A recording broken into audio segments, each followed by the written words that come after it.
कितना सच बोल रही है, कितना झूठ बोल रही है, जांच एजेंसियों का काम है ये सच या झूठ का फैसला करना, उससे सच या झूठ का निकलवाना ये जांच एजेंसियां कर रही हैं। लेकिन लोगों की क्या राय है, ये हमारे लिए बहुत इंपॉर्टेंट है। और हम आज ख़ास तौर से उस इलाके में हैं और बहुत सारी महिलाएं भी यहाँ पर हमारे साथ हैं। इन लोगों की राय बड़ी अहमियत रखती है। क्या नाम आपका? मेरा नाम ठाकुर गीता भाटी है। मैं किसान एकता संघ से राष्ट्रीय अध्यक्ष हूँ, महिला मोर्चे की। अच्छा, ये बताइएगा, सीमा के बारे में आपको मालूम होगा, यहाँ रबूपुरा में वो आई पाकिस्तान से बिना पासपोर्ट के, बिना कागजात के, 4 बच्चों के साथ आई। अब क्या किस तरह की प्रतिक्रिया यहाँ पर आम लोगों की है, आपकी है?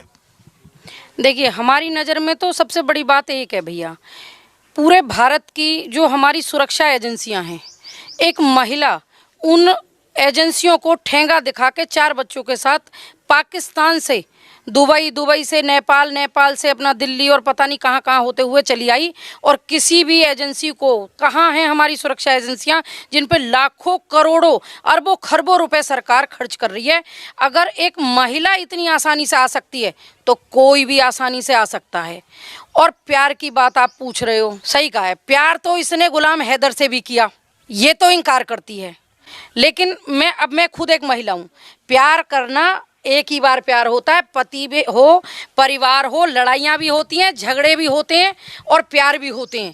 हमारे घर के परिवार को पालने के लिए हस्बैंड इतनी मेहनत करते हैं और उनके पीठ पीछे हम मोबाइल अगर उन्होंने दिया था इसको, तो इसके अपने सुख के लिए, अपनी बात करने के लिए, ना कि उसे प्यार करने के लिए। लेकिन अब ये माहौल क्यों बन रहा है? शुरुआत में तो बड़ा वैसा माहौल बना, उसके फेवर का माहौल बना, पाकिस्तानी भाभी आई, पाकिस्तानी बहू आई, हमें एक्सेप्ट करना चाहिए, इस तरह की बातें हो रही थी शुरुआत में। उसका अब एक मैं माहौल देख रहा हूँ, मैं उसके घर के बाहर भी गया, वहाँ पर भी बहुत सारे लोग सवाल उठा रहे थे, आसपास वाले भी सवाल उठाने लगे हैं। अब उसकी वजह क्या है? उसकी वजह यह है कि जब वो शुरू में आई, पहले पता चला, तो जिस बिरादरी में आई, पहले तो उस बिरादरी वाले बच्चों को बड़ी खुशी हुई कि भाई हमारे एक लड़के ने इतना बड़ा कमाल कर दिया कि भाई हमारे लड़के ने तो चमत्कार किया है, पाकिस्तान से पबजी के द्वारा एक महिला को मजबूर कर दिया और वो यहाँ आ गई। तो एक कहते हैं ना, बावले गांव में ऊंट आ जाना, बुजुर्गों की कहावत है। वो माहौल इस समय बना था जब वो आई थी। और अगर वो सच में प्यार करती थी तो फिर अपने हस्बैंड से बात करती। अगर उसके हस्बैंड से भी तो उसे प्यार रहा होगा, बिना प्यार के उसने 4 बच्चे पैदा कर लिए, इतने बड़े बड़े बच्चे हो गए, इतने साल वो उनके साथ रही। और आज लोगों की धीरे धीरे उसके ऊपर से विश्वास इसलिए उठ रहा है कि उसकी जो वीडियोएं चल रही हैं, मैंने भी बहुत सुनी है, वो इतनी एक्सपर्ट महिला है। मुझे लगभग 31 साल हो गए, मैं यूपी की, मेरी जो जन्म स्थान है यूपी है, वो हरियाणा है, मैं बेटी हूँ हरियाणा से, और ससुराल मेरी यूपी में है, जहाँ आज आप बैठे हो, म्याना गांव में। और लगभग 22 साल से मैं रबूपुरा में ही रह रही हूँ। और आज भी अगर मैं बात करती हूँ तो मेरी आवाज़ में, मेरी बोली में कहीं ना कहीं हरियाणा की चसक है। लेकिन वो पहली एक महिला है जिसका जन्म पाकिस्तान में हुआ, पली बड़ी पाकिस्तान में, उसने उर्दू पढ़ा, लेकिन उसके शब्दों में आप देखिए कितनी परफेक्ट है, उसके शब्दों में कहीं उर्दू है ही नहीं। कोई कह ही नहीं सकता कि ये पाकिस्तान की महिला है। इतना परफेक्ट कोई कैसे हो सकता है? चलिए, कुछ और महिलाएं भी हैं, उनका भी रिएक्शन ले लेते हैं। आपका क्या नाम है? मिथिलेश भाटी।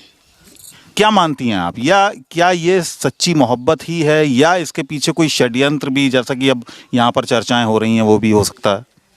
देखिए, ये सच्ची मोहब्बत तो नहीं है कुछ भी ऐसा। जो औरत अपने प्यार को छोड़ के, पहले पति को छोड़ के आ गई, वो दूसरे से क्या मोहब्बत करेगी? दूसरी बात, ये कोई षड्यंत्र ही है। जिसके पास फ़ोन निकल रहे हैं, सिम निकल रही हैं, कंप्यूटर चलाना जान रही है, वो क्या 5वीं पास है? नहीं हो सकता।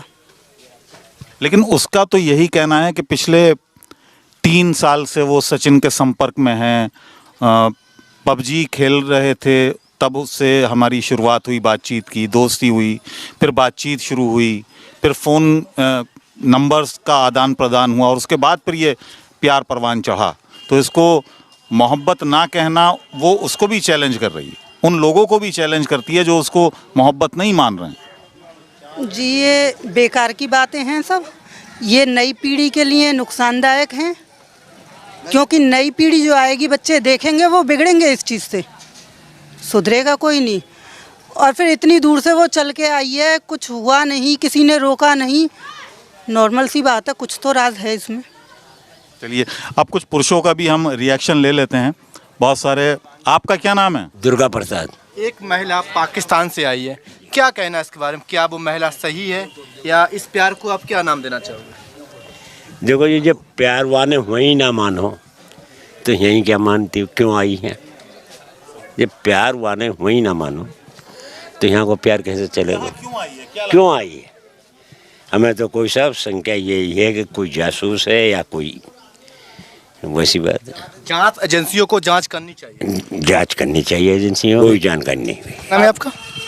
मेरा नाम कृष्ण शर्मा। जानकारी हो एक महिला जो कि इन दिनों काफ़ी हिंदुस्तान में चर्चा बनी हुई है, तो क्या कहना चाह रहे हैं इसके विषय? मैं भैया यही कहना चाह रहा हूँ कि मैंने उसकी एक वीडियो देखी थी, जिस वीडियो में सीमा हैदर ने एक बात कही कि जिससे एक पत्रकार भाई ने पूछी कि भाई तुम जब बॉर्डर से क्रॉस हुए तो तुम वहाँ पे क्या नाम है, उस बॉर्डर पे कौन क्या नाम है वो, नेपाल बॉर्डर पे क्यों गए थे, यहाँ से क्यों नहीं निकली? तो जो सीमा ने अपनी जो बात कही है कि हमारे पाकिस्तान के वहाँ से तो चींटी भी नहीं निकल सकती, वो तो बहुत सख्त है। तो सीमा की कुछ अब वीडियो ने देख के हमें ये लग रहा है कि ये प्यार की भी कोई उम्र होती होगी। ऐसे नहीं है कि प्यार की उम्र नहीं होती। आज मैं 4 बच्चे का बाप हूँ तो मैं बुढ़ापे में मेरा प्यार ना जगेगा कि मैं 16 साल की या 18 साल की लड़की लेके प्यार जाहिर करूँगा। आज एक महिला 4 बच्चों की माँ इंडिया में लेके आई है, तो यहाँ में सबसे पहले पाकिस्तान को भी पता है मेरे हिसाब से कि हम जो हिंदू हैं, हम बच्चों को देख के बहुत ज़्यादा वो हो जाते हैं कि हम ये भूल जाएं कि बच्चे हैं, ये सही है। जो सीमा का जो मुझे ये डाउट है कि जो सीमा का ये जो कदम हमारे इंडिया में आया है कि हमारी हिंदू जो भी हम हिंदू हैं कि हम यह चीज़ में बौखला जाएंगे, या चीज़ पे कोई गौर नहीं करेंगे। मैं अपने मुख्यमंत्री जी से, प्रधानमंत्री जी से हाथ जोड़ से निवेदन करूंगा कि यहाँ की पूरी जांच होनी चाहिए, इसे हल्के में लेके ना चलें। आने वाली पीढ़ियां जो हमारी युवा बच्चे हैं उन पर बहुत बड़ा इस चीज़ का फ़र्क पड़ेगा, क्योंकि पबजी अब बच्चे ज़्यादा खेलने लगेंगे, क्योंकि ये हमारे देश के लिए सही नहीं है। अब ये बताइएगा कि अब क्या आगे आगे क्या मानती हैं आप? क्या पाकिस्तान वापस भेज देना चाहिए सरकार को इसको, या यहाँ पर रख लेना चाहिए अगर जांच पड़ताल के बाद सब कुछ सही निकलता है तो? देखिए, अगर सब कुछ सही निकलता है, इसका नार्को टेस्ट होना चाहिए और इसकी जांच होनी चाहिए पूरी, क्योंकि साधारण, मैं तो वही मानती हूँ कि साधारण महिला के पास 4-4 मोबाइल नहीं हो सकते, 5-5 पासपोर्ट नहीं हो सकते, बहुत सारे डॉक्यूमेंट्स, बहुत सारी इतनी फैसिलिटी नहीं हो सकती जिस तरीके से वो महिला है। लेकिन अगर सब कुछ सही निकलता है तभी भी उस हस्बैंड का क्या, उसके बच्चे यहाँ आ गए, 2 बच्चे उसके वहाँ हैं, उसका कहना है कि उन्हें ही पाल लो, उस बीवी को ही रख लो। अगर ऐसा था तो सीमा ने उस बीवी को तलाक क्यों दिलवाया?